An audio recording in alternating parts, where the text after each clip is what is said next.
Kami mempersembahkan renungan Santapan Rohani, terjemahan dari renungan Our Daily Bread.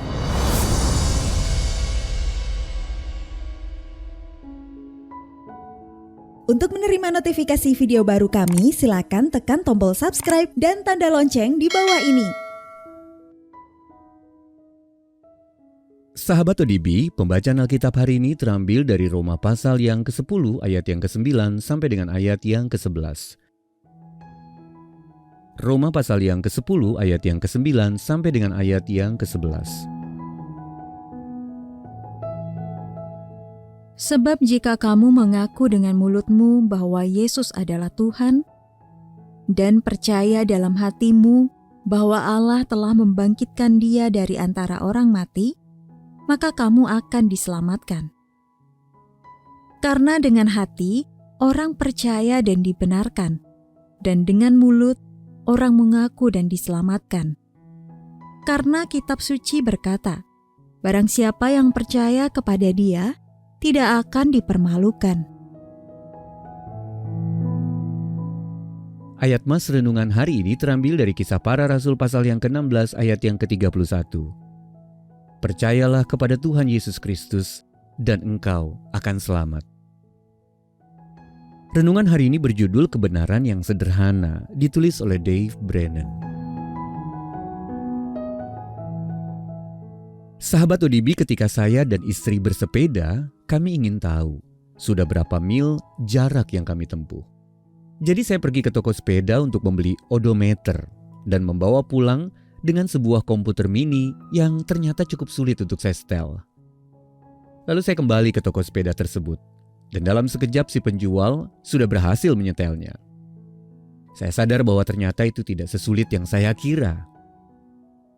Dalam kehidupan, hal-hal dan ide-ide yang baru bisa saja terlihat rumit.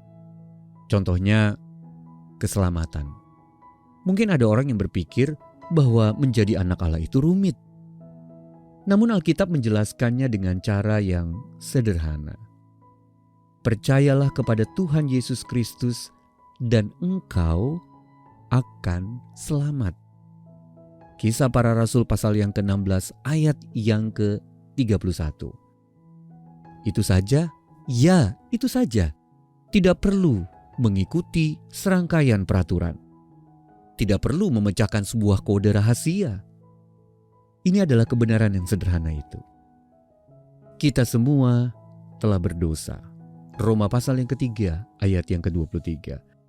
Dan Tuhan Yesus datang ke dunia untuk menyelamatkan kita dari hukuman dosa kita, yaitu kematian dan keterpisahan abadi darinya. Kita bisa baca dalam Matius pasal yang pertama ayat yang ke-21 atau 1 Petrus pasal yang kedua ayat yang ke-24.